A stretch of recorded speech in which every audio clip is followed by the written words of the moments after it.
स्वागत है आप सभी लोगों का मेरे चैनल साइंस टू टेक्नोलॉजी में। मैं अनुपम विपुल आप सभी लोगों का स्वागत करता हूं आज के शो साइंस थर्सडे में।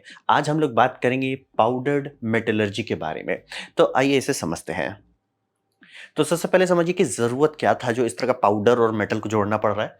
ज़रूरत ये है कि हम लोग को बहुत सारा मेटल पार्ट्स चाहिए थे, यानी हमने कोशिश किया है उसे इधर-उधर से बनाने का, लेकिन ऐसा कोई अल्टरनेटिव नहीं है। कुछ केस में आप कह सकते हो कि हम लोग मेटल गियर्स को हटा के नायलॉन गियर इस्तेमाल करने लगे हैं, लेकिन उसका भी अपर लिमिट है। कहीं पे भी थोड़ा-सा भी सीरियस काम करना है, आपको मेटल गियर्स पे आना पड़ेगा। और बहुत सारे और मेटल पार्ट्स भी होता है, जैसे आपका गाड़ी का दरवाजा का छोटा-छोटा हिंजेस हो जाए, बहुत सारा। तो यहाँ पे समझिए हम लोग को बहुत सारा साइज़ चाहिए और प्रॉपर्टीज़ चाहिए, यानी कि उसमें अलग-अलग बिहेवियर हो। तो ये तो हो गया, ये हम लोग को बहुत सारा चाहिए। और रहा बात ऐसा क्यों है? क्योंकि मास प्रोडक्शन करने लगे, यानी कि जब आप बोलते हो कि गाड़ी बनाए जा रहे हैं, एक गाड़ी जो आपका मान लीजिए हर मिनट बन रहा है एक बड़े फैक्ट्री से, तो उस गाड़ी में कितने सारे पार्ट्स लगे हैं, वो तो आपको देखना पड़ेगा ना। तो उसमें मेजॉरिटी पार्ट्स क्या है? मेटल है। मेजॉरिटी पार्ट्स बड़े-बड़े नहीं होंगे, जैसे कि हम लोग क्या देखते हैं गाड़ी के बारे में, अच्छा वो शीट मेटल लिए, उसको स्टैम्प किए, वेल्ड कर दिए, काम खत्म। अरे वैसे थोड़ी होता है, उसमें बहुत चीज़ और लगता है। तो वो और क्या है? वो यही है। बहुत सारे छोटे-छोटे, जैसे आप देख ले रहे हो कि फैक्ट्री है, फैक्ट्री में मोटर, अरे वो इतने सारे छोटे-छोटे पार्ट्स कैसे बनाए जा रहे हैं? तो समझना मुझे कि अगर हम लोग को मास प्रोडक्शन चाहिए, तो ऐसा टेक्नोलॉजी चाहिए जो हर चीज़ का मास प्रोडक्शन कर सके। कि हमें ये पार्ट चाहिए, ठीक है सर, हम आपको 500 पार्ट बना के दे देंगे। मास प्रोडक्शन चाहिए। और जब आप इस बड़े स्केल पे बात करो, जैसे आप 1-2 तो प्रोटोटाइप बना रहे हो कोई चीज़ का, आप मटेरियल का कोई ध्यान नहीं देने वाले हो। उस प्रोटोटाइप का दाम इसीलिए करोड़ों में आता है। तो कोई भी चीज़ हो, चाहे आप वॉशिंग मशीन हो, कुछ भी हो, आप ध्यान नहीं दोगे। लेकिन जैसे आपको जाके ठीक है, आप 5 लाख पीस बनाओ, 10 लाख पीस बनाओ, 1-1 ग्राम का भी वेस्ट अगर हो रहा है पर डिवाइस पे, आप लूट जाइएगा। तो वेस्ट जो है बहुत कम करना है, और जैसे-जैसे स्केल बड़ा होगा, अफोर्डेबल नहीं रह जाता है। मतलब थोड़ा-मोड़ा लग्ज़री गाड़ी है, लग्ज़री आइटम्स हैं, कुछ पीसेस बन रहे हैं, ठीक है, आप कर लो, अफोर्ड कर सकते हो थोड़ा वेस्ट करना। जैसे ही बड़ा होने लगे, सर जी आ जाओ लाइन पे, नहीं होगा। तो वही समझिए कि मास प्रोडक्शन करना है और वेस्ट नहीं अफोर्ड कर सकते हैं। और हाई डायमेंशनल एक्यूरेसी चाहिए, जैसे कि आप देख लेते हो कि गियर बॉक्स हैं, पार्ट्स हैं, ये सब कैसे बनते हैं? क्योंकि कंप्यूटर में, यानी कि सीएडी, कंप्यूटर एडेड डिजाइन में आप पार्ट्स बना देते हो, वो तो मैथमेटिकल है, परफेक्ट है। लेकिन रहा बात कि कितना टॉलरेंस में आप उसे मास प्रोड्यूस कर पा रहे हैं, ये बहुत इंपॉर्टेंट बात है। क्योंकि एक एक गियर को मान लीजिए आप लेके रिफाइन करके एकदम फाइन ट्यून करेंगे, कर लेंगे। ऐसे ही इंडस्ट्रियल रेवोल्यूशन की गाड़ी खुली थी, लेकिन इसीलिए उस टाइम महंगा, ये सब चीज बहुत महंगा इसीलिए होता था, क्योंकि वो आप ये नहीं कर सकते ये गियर है, इसको 1000 कॉपी बना दो, नहीं कर सकते थे। आपको उसको एक-एक को बना के, पॉलिश करके, रिफाइन करके, वो मास प्रोड्यूसिबल नहीं था। तो हम लोग को हाई डायमेंशनल एक्यूरेसी चाहिए, यानी कि किसी इंजीनियर ने बोला देखो सर, ये डोर का हिंज है, ये इस साइज़ में होना चाहिए। ये वॉशिंग मशीन का ये बैक साइड है, ये इस साइज़ में बनना चाहिए। तो वो सारा को एक्यूरेसी चाहिए, ऐसा नहीं कि बस बोल दिए, एक्यूरेट होना चाहिए। तभी एक पार्ट दूसरे पार्ट के साथ फिट हो सकेगा। और यही सब समझिए कि हर फील्ड में ये सब लगता है, चाहे वो आप फैक्ट्री बना रहे हो, फैक्ट्री में प्रोडक्ट बना रहे हो, कंज्यूमर अप्लायंस बना रहे हो, एरोस्पेस पार्ट बना रहे हो, हर चीज़ में ज़रूरत पड़ता है, जहाँ पे हम लोग कुछ ऐसा कर सकें कि साइज़ और प्रॉपर्टी अपने से कंट्रोल कर सकें, वेस्ट ना हो, क्योंकि जहाँ आप लाखों पीस बनाने पे आ जाएँगे तो वेस्ट बहुत भारी पड़ने वाला है, और डायमेंशनल एक्यूरेसी बम-बम हो। यानी कि मैंने बोला ये 4 मिलीमीटर का है, तो यानी 4 मिलीमीटर प्लस एंड माइनस 0.1% से के आसपास, और बहुत हाई एक्यूरेसी पार्ट है, तो जैसे डेंटल इम्प्लांट्स हो जाएँ, या आपका बॉडी में जितने और ये लगाए जाते हैं मेटल रिप्लेसमेंट, तो 0.01% प्लस एंड माइनस का टॉलरेंस लिया जाता है, या उससे भी ज़्यादा। तो वही समझिए कि हम लोग को ये सारा रिक्वायरमेंट है, हमारे फील्ड का ये रिक्वायरमेंट, अब पूरा करो आप इसको। तो पूरा करने के लिए हम लोग इस्तेमाल करते हैं पाउडर मेटलर्जी का, यानी कि ये जो पीएम प्रोसेस है, इसमें सबसे बड़ा फायदा होता है कि वेस्ट रिड्यूस होता है। जैसे कि आप देखोगे कि गियर मशीन से हम लोग बनाते हैं, सीएनसी मशीन से, लेथ से, मिलिंग से, ऐसे ही पूरी दुनिया गाड़ी खोली थी। लेकिन बात इसमें आप देख रहे हो कि वो सब्ट्रैक्टिव प्रोसेस है। आप मतलब एक बड़ा-सा इंगट लोगे, उसमें काटते-काटते आप पार्ट निकाल दोगे, ठीक है? निकाल दिए, जैसे मार्बल का आप चिप करते-करते उसके अंदर मूर्ति निकालते हो, ठीक है? लेकिन कचरा कितना नहीं निकल रहा है।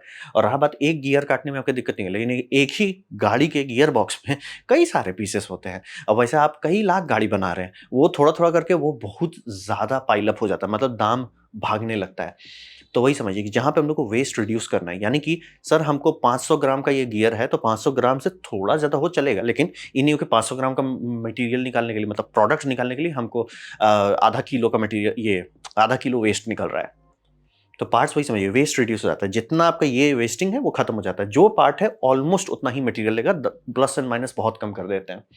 और जो पार्ट्स का शेप है, जैसे मान लीजिए आप कोई चीज स्टैम्प किए, जो साइज आप निकाले, आपने अगर मोल्ड अच्छा से बनाया है, वही साइज आपका प्रोडक्ट का है, काम खत्म, उसको आपको शेप नहीं करना है, आपका वो कंट्रोल सी कंट्रोल वी ठप ठप किए, काम खत्म, वो एग्जैक्टली वही शेप में रहेगा पूरा प्रोसेसिंग में, एक शॉट में आप वही साइज पहुंच गए, पाउडर लिए सर, ये स्टैम्प किए, काम खत्म, वो एग्जैक्टली वही डायमेंशन रखेगा।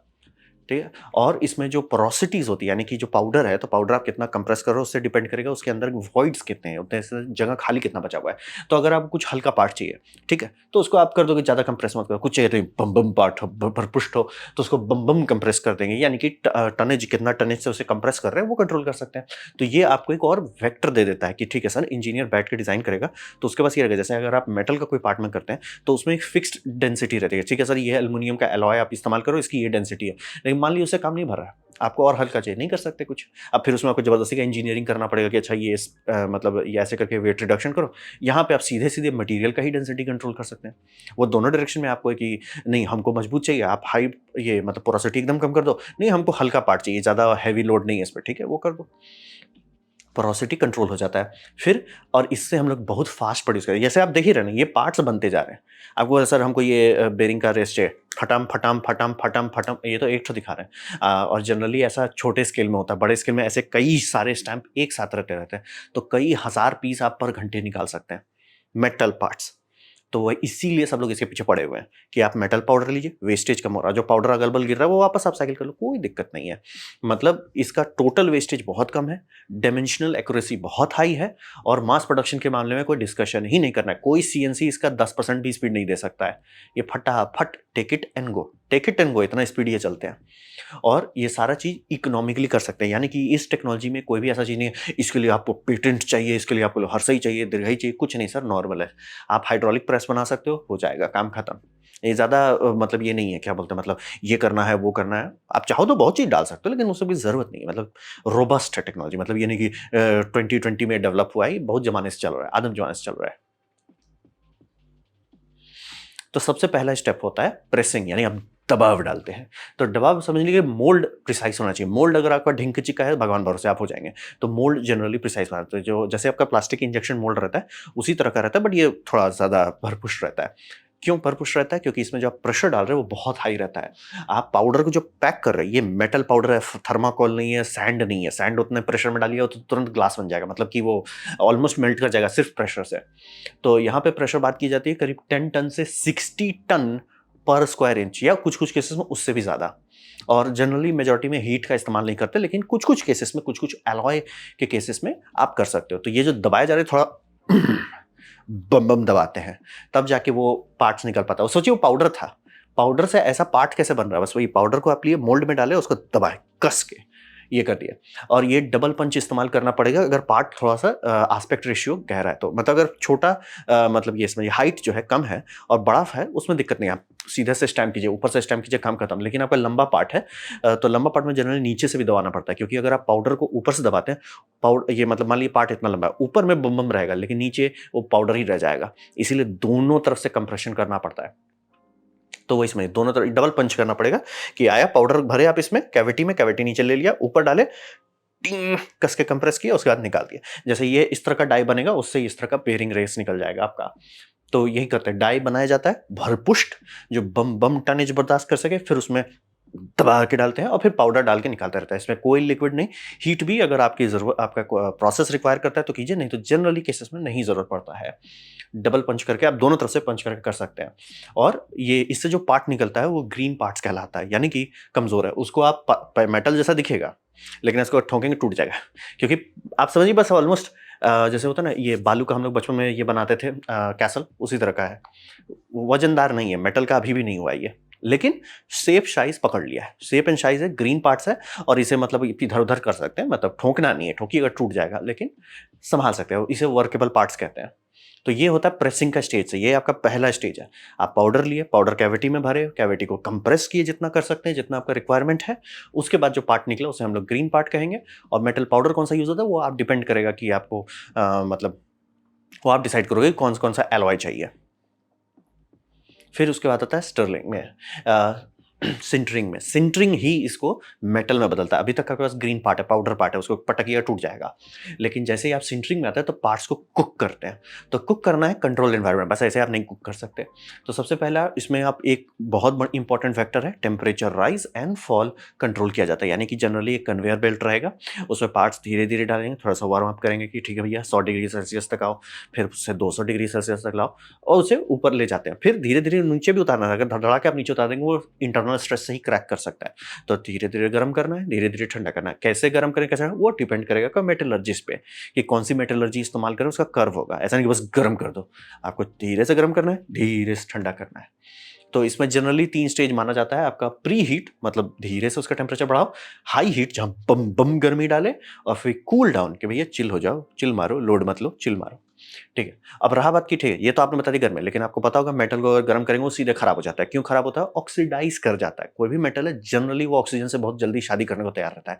तो गर्म करते तो थोड़ा एक्साइटेड हो जाता है, लाल हो जाता है, दम दम करके ऑक्सीजन लेने लगता है एटमोसफेयर से।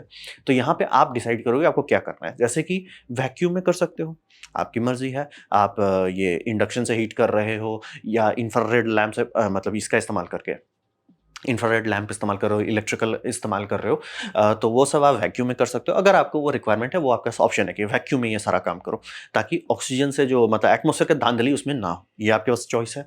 दूसरा चॉइस है रस्ट रिमूविंग कर दो भैया। अच्छा, एटमोसफेयर से रस्ट आता है तो भैया उससे आप कैसे हटा रहे हो? आप वहाँ पे वैक्यूम पुल करोगे और वहाँ पे आप हाइड्रोजन से रिप्लेस कर दोगे। यानी कि ये जो आप देख रहे हो यहाँ पे कुछ कुछ केसेस में हाइड्रोजन डाला जाएगा। हाइड्रोजन क्यों? हाइड्रोजन रिएक्टिव है। मेटल के पास शादी करने का जितना ताकत है ऑक्सीजन से, उससे ज्यादा हाइड्रोजन के पास है। गर्म इन्वायरमेंट पे ऑक्सीजन जितना आसानी से मेटल में घुसता है उतना आसानी से निकल भी सकता है। आप वहाँ हाइड्रोजन दे रहे हो कि भैया भगा ले रहे हो, सबकी बीबी को भगा ले रहे हो कि भैया ऑक्सीजन तुम चले जाओ। तो इससे करके आप लिटरली रस्ट हटा देते केमिकल लेवल पे कि भैया यहाँ ऑक्साइड बन रहा है, ये ऑक्साइड से ज्यादा मतलब समझिए ज्यादा अट्रैक्टिव वाटर है, ले लो भैया, निकल लो, H2O बन जाओ। तो ये करके रस्ट रिमूव कर सकते हैं। अगर आपके पार्ट्स में ये समस्या आ रही है कि सर रस्ट है, तो ये कर सकते हो आप, हाइड्रोजन का मिक्स डाल दो उसमें। दूसरा कार्बनाइजिंग, जैसे मान लो वो पार्ट्स है, सर इसका जो सरफेस है ना, आउटर सरफेस बम बम हार्ड होना चाहिए। मतलब कि इसको अंदर सॉफ्ट रहे, क्योंकि आप समझिए कभी मेटल ऐसा आप नहीं चाहोगे जो पूरा एकदम मेटल जैसा हार्ड हो। और मेटल मेटल जैसा हार्ड नहीं होता दिक्कत नहीं हो। बात है मेटल में 2 प्रॉपर्टी होती है, हार्डनेस और डक्टिलिटी। आप चाहोगे जो भी पार्ट किसी चीज से भिड़ रहा है वो हार्ड हो, हम संभाल लेंगे। लेकिन अगर उसके पीछे भी अगर वो हार्डनेस डालते तो वो ब्रिटल हो जाता है, कांच जैसा टूट सकता है। तो आपको दोनों को बैलेंस करना होता है। जैसे नट वुड में अगर बनाया जाए, कोशिश ऐसे की जाएगी नट का जो चूड़ी देख रहे हैं वो हार्ड हो, ताकि वो अपना शेप बर्दाश्त है। उसके अंदर हार्ड नहीं रखा जाए, उसे सॉफ्ट रखे ताकि उस थोड़ा तनाव बर्दाश्त कर सके। तो ये दोनों बैलेंस करना रहता है। अब मान लीजिए आपको हो गया कि सर गियर जो है ना, क्योंकि गियर घिसेगा, गियर का आउटर सरफेस ना सर हमको एकदम हार्ड दे दो, अंदर वो थोड़ा सॉफ्ट रहे ताकि थोड़ा सा लचीलापन रहे, थोड़ा सा डक्टिलिटी रहे। तो वो कैसे करेंगे? आप ये कर दोगे भैया, उसको कार्बनाइजेशन एटमॉस्फेयर में डाल दोगे, यानी कि वहां पे आप मीथेन डाल दोगे। अब मीथेन में क्या है? हाइड्रोजन, हाइड्रोजन भागने को रेडी है। कार्बन क्या है? बोला ठीक है हम तुम्हें शादी कर लेते, ये तो हमको हाइड्रोजन छोड़ के चला जा रहा है।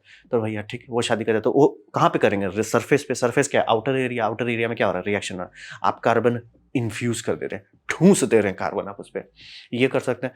फिर दूसरा एक चिल एटमॉस्फेयर है कि भैया नाइट्रोजन डाल दो, कोई किसी को कोई लेना देना नहीं है, किसी का ना शादी होगा ना डिवोर्स होगा, कोई टेंशन नहीं है, वो कर सकते हैं। तो ये सब तो हो गया सिर्फ एक वेक्टर, एटमॉस्फेयर का, टेम्परेचर का, एटमॉस्फेयर का, ये सारा आप करते हो कंट्रोल। और हाँ बात कितना तापमान में ही हो रहा है, आप देख रहे हो लाल लाल है, कितना तापमान है। इस तापमान को हमेशा मेल्टिंग पॉइंट से नीचे रखा जाता है। मान लीजिए अगर ये मेल्ट हो रहा है, जो भी आपका पाउडर का मिक्सचर है वो मेल्ट हो रहा है 700 डिग्री सेल्सियस पे, आप 650 डिग्री सेल्सियस ले जाओगे। कभी भी मेल्टिंग नहीं पहुंचाना, आपको मेल्ट नहीं करना है, हमेशा मेल्टिंग से नीचे रहना है। आपको ये करना है डिफ्यूजन बॉन्डिंग जैसे होता है ना, वैसे ही आप कर रहे हो कि जो पाउडर ग्रेन आपने टच करवाए थे, जहां ऑब्वियसली आपने इसीलिए उतना प्रेशर डाला था, वो टच कर रहे हैं सारे ग्रेन्स, वो ग्रेन्स फैल जाएंगे, वो ग्रेन फैल के वेल्ड हो जाएगा। तो मोलिकुलर लेवल पे हर जगह जहां पे ग्रेन छू रहे हैं एक दूसरे को, वो पूरी तरह से वेल्ड होने लगता है। तो ये पार्ट एक्चुअली मेटल का बन रहा है। बस अगर इसको कंपेयर करेंगे कि पोर्ड मेटल से, तो पोर्ड मेटल में ये फायदा है कि वॉइड्स बहुत कम रहते हैं, इसमें वॉइड ज्यादा रहेगा। क्योंकि एंड में आप मतलब आपने स्टार्ट किया था पाउडर से, तो पाउडर का कितना भी कंप्रेस करो एक लिमिट ही रहेगा कितना वो मतलब कॉम्पैक्ट हो पाएगा। लेकिन ये सिंटरिंग के बाद वो बिहेव ऐसा करेगा कि एक थोड़ा सा मतलब मेटल है और इसकी स्ट्रेंथ ऑलमोस्ट 95% आ सकता है, जितना आपका शुद्ध मेटल का एकदम लिक्विड मेटल आप फोर्ज किए रहते तो उतना आता है। तो ये आप कर सकते हैं। वही आपको यही समझना है, आपको टेम्परेचर कंट्रोल करना है, आपको राइज एंड रैम्प कंट्रोल करना है, एटमॉस्फेयर में क्या हो रहा है वो आप कंट्रोल कर सकते हो। फिर आप कितना डिग्री सेल्सियस करो वो आपका पाउडर मिक्स में है, पाउडर मिक्स से हमेशा नीचे रखना कि मेल्ट नहीं होना, ये सब लिक्विड नहीं होना चाहिए, बस फ्यूज बॉन्ड करे, मतलब उसमें जो ग्रेन्स हैं वो एक दूसरे के साथ शादी कर लें। जैसे वो ग्रेन्स एक दूसरे के साथ ये बॉन्डिंग हो जाती है, वो फुल मेटल पार्ट बन जाता है, और वो मेटल का स्ट्रेंथ उतना होगा जितना पोरोसिटी है। मान लीजिए इसके अंदर पोरोसिटी 50% डाला गया था, ये हल्का पार्ट है, वो मतलब आपको कंपेयर करोगे पोर्ड मेटल से, तो पोर्ड मेटल से तो बहुत कमजोर आएगा, लेकिन वहीं आप 90%, 95% ऑलमोस्ट आपको टेस्टिंग करना पड़ेगा तो भी शायद ही बता पाओगे कौन इसका है, क्योंकि बहुत ऑलमोस्ट पहुंच जा रहे हो सारे, क्योंकि मोलिकुलर लेवल पे प्रॉपर्टीज सेम है। तो स्टीयरिंग करते हैं, ये सिंटरिंग करते हैं, और उतना ज़्यादा गर्मी नहीं लगता, और आप एटमोसफेयर कंट्रोल करके बिहेवियर कंट्रोल कर सकते हो। अब आते हैं टेलरिंग में, ये फाइनल स्टेप्स हो सकता है। ये आपका मतलब इसीलिए हम लोग इस टेक्नोलॉजी के पीछे इतना पागल है, क्योंकि इसमें बहुत फ्लेक्सिबल है एक्सिक्यूशन में। यानी कि आपको कोई बोला सर हमको जेट इंजन का टरबाइन ब्लेड चाहिए, टरबाइन ब्लेड सबसे हाई स्ट्रेस एनवायरनमेंट पर रखा जाता है, क्योंकि आप जब देख रहे हो हवा, जेट इंजन में हवा क्या आ रहा है, कोई लोड वाली बात नहीं, लोड मत लो, कंप्रेस कर रहा है, अच्छा थोड़ा सा लोड लो, कंप्रेस करने के बाद उसमें आप जेट फ्यूल डाल रहे हो, ठीक है कोई दिक्कत नहीं, अब उसमें आप अब आग लगा दे रहे हो, और जो आग निकल रहा है वो almost high pressure high temperature jet flame है, यानी कि वो लिटरली ब्लो टॉर्च है, ब्लो टॉर्च चल रहा है, आपको उसमें एक ब्लेड रखना है जो उससे एनर्जी निकाल सके और ब्लेड खुद ना पिघले। भैया ये कैसे होगा, वो फ्लेम इतना पावरफुल होता है कि अगर वहां स्टील रख देंगे स्टील कट जाएगा। वो जैसे होता है ना फ्लेम टॉर्च, आप लोग देखते हो ना जो ऑक्सी एसिड टॉर्च से जो काटता है, वो इन्वायरमेंट में आप कैसे ऐसा मटेरियल डालोगे जो उसको संभाल सके, तो वो भी आप बना सकते हो इस टेक्नोलॉजी से। तो वही समझिए कि आपके पास ऑप्शन होगा कि जैसे होगा कुछ सर हम ड्रिल बना रहे हैं, ड्रिल में छोटे छोटे गियर चाहिए, बहुत भारी नहीं चाहिए सर क्योंकि मोटर का टॉर्क उतना नहीं है, लेकिन मेटल का बना बहुत भारी बन जा रहा है, ठीक है भैया हल्का कर दो, तो वो आपके पास ऑप्शन है। दूसरा, आप पोरोसिटी जो है, चाइनीज लोग ये बहुत स्मार्टली करते हैं, तो चाइनीज फैक्ट्री जो वही फैक्ट्री वो अगर मान ली किसी ब्रांड को सेल कर रही है, ढंग का ब्रांड, जैसे मान लिया डिवॉल्ट हो या कोई ब्रांड जिसका रेपुटेशन अच्छा है, तो वो उसी को सेम प्लांट से स्टैंप करके दे रहे हैं, पोरोसिटी बहुत कम रखा गया है, पोरोसिटी मान लो वो कोशिश करें 90% तक वो रख दे रहे हैं कि 90% तक आपका मेटल है, 10% ही वॉइड है। अगर वही चाइनीज प्रोडक्ट में देता है सर पाउडर बचाओ, एक काम करो उसे 85 कर दो, तो कमजोर हो जाता है, लेकिन बाहर से देखने में ऑलमोस्ट लगे सर मेटल का ही तो पार्ट है, तो कंट्रोल कर सकते हैं। अब रहा बात पोरोसिटी, ये नहीं, ये तो मैं बता रहा हूँ पैसा काटने के लिए, लेकिन दूसरा भी तरीका होता है, कई बार होता है कि सर पार्ट से ज़्यादा पार्ट्स आप कभी भी ओवर स्ट्रेंथ नहीं बनाना चाहोगे। सर आपका मोटर का मान लीजिए 1 हॉर्स पावर है, आप पार्ट नहीं बनाओगे सर 100 हॉर्स पावर ले सके, वो वेस्टफुल होता है। आप हमेशा चाहोगे जितना है एडिक्वेट रहे, जैसे कि आजकल मिलिट्री हेलीकॉप्टर्स में प्लास्टिक के प्रिंटेड पार्ट इस्तेमाल है, बहुत ये क्या बात हो गया मेटल का प्लास्टिक, बोला कि जो मेटल स्किन होता है, ऑब्वियसली कोई भी एयरक्राफ्ट जो है बहुत हल्का बनाया जाता है, मेटल ही आप यूज कर रहे हो, उसमें अगर आप कस के पंच मारोगे वो फट जाएगा। अब यह बात यह है कि जो प्लास्टिक प्रिंटेड पार्ट है उसे बस इतना मजबूत होना है कि सर वो फटने से पहले हम नहीं बोलेंगे, अब बोलेगे मान ली फट जाए उस तब भी ये टिका रहे, फर्क क्या पड़ता है सर, आपका स्ट्रक्चर तो उड़ गया है। ये वैसे ही समझिए ना कि आपका हाथ उड़ गया सर, मेरा दस्ताना बचा रहना चाहिए, इसलिए भैया हाथ गया है सर वो इंपॉर्टेंट है, तो कॉन्टेक्स्ट भी होता है, हर इंजीनियरिंग में हर चीज को बैलेंस किया जाता है, इसे इतना ही स्ट्रांग बनाओ जितना जरूरत है, थोड़ा सा बफर रखो, लेकिन ये नहीं कि सर ये हमारा कांच बहुत एकदम मजबूत है बुलेट प्रूफ है, लेकिन जो फ्रेम में लगा हुआ वो फ्रेम थोड़ा सा ही जोर पड़ने पर टूट जाता, फायदा क्या हुआ। तो लॉजिक वही समझिए, इसीलिए पोरोसिटी कंट्रोल करना सिर्फ ये नहीं कि धांधली करो चाइनीज माल बनाओ, आप उसका फायदा भी उठा सकते हो अगर अच्छी इंजीनियरिंग करते हो तो। फिर दूसरा, आप सॉलिड लुब्रिकेशन डाल सकते हो, ये आपके हर गाड़ी में है, इस तरह का जो आप देखते हो कि आप दरवाजा खोलते हो, आप कभी ध्यान दियो कि आपको कभी सोचना नहीं पड़ता भैया वहाँ तेल डालो, क्यों नहीं होता। तो बात यही, ये सब बुशिंग इस्तेमाल करते हैं, ये बुशिंग जो है इसके अंदर जो मेटल पाउडर बनाया जा रहा है, वो पाउडर में सब चीज उन्होंने सेलेक्ट कर लिया, अब उसमें डाल दिए ग्राफाइट या मोलिब्डेनम डाइसल्फाइड, ये पाउडर सब जो है सॉलिड लुब्रिकेशन है, यानी कि ये जो मटेरियल है ये लुब्रिकेटेड है, सेल्फ लुब्रिकेट, आपको इसमें तेल नहीं डालना है, वो हमेशा जिंदगी भर चलता रहेगा लुब्रिकेट, जब तक ये मटेरियल है उसमें खुद ब खुद लुब्रिकेशन है मॉलिक्यूलर लेवल पे, यानी कि अगर इसको माइक्रोस्कोप से देखें, ग्रेन है, एक ग्रेन आपको मेटल का दिखा है, दूसरा ग्रेन आपको ग्राफाइट दिख जाएगा, यही फायदा, यानी कि इसमें लुब्रिकेशन बाहर से नहीं डालना पड़ता है।